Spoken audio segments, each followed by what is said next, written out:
আমার এই সাধারণ রান্না যে কারো এত উপকারে আসবে আমি বুঝতে পারি নাই, ভাবলেই ভালো লাগে।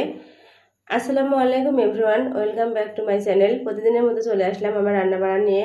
আমি যেহেতু রান্নাবান্না করি, রান্নাবান্নার ভিডিও আপনাদের সঙ্গে শেয়ার করে থাকি। আমি আলুগুলোকে কেটে ধুয়ে পরিষ্কার করে নিলাম, তারপরে এদিকে চলে আসলাম ঢেঁড়স ভাজি করার জন্য।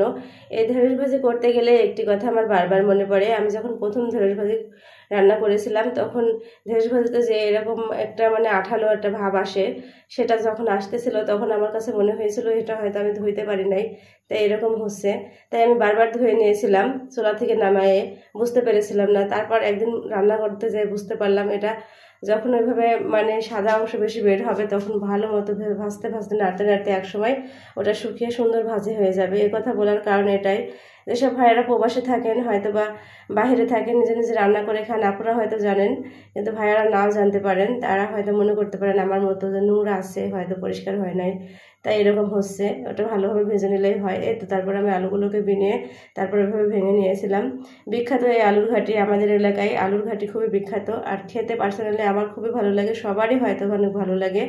আমাদের এইখানে অঞ্চলে বড় বড় অনুষ্ঠানে এই আলুর ঘাটিটা দিয়ে থাকে।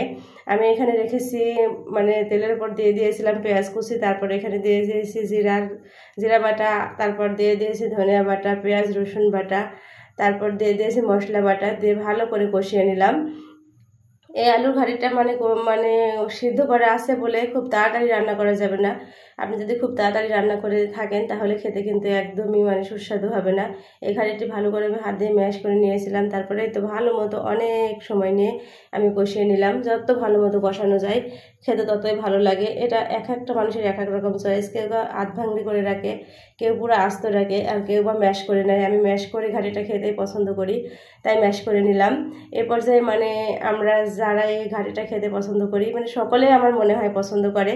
অনেকেই হয়তো রান্না করতে পারে না, তাদের জন্য বলতেছি, অনেকেই সিদ্ধ আলু বলে অল্প সময় নিয়ে রান্না করে নামিয়ে নেয়, তারা কিন্তু এই টেস্টটা কিছুতেই পাবেন না।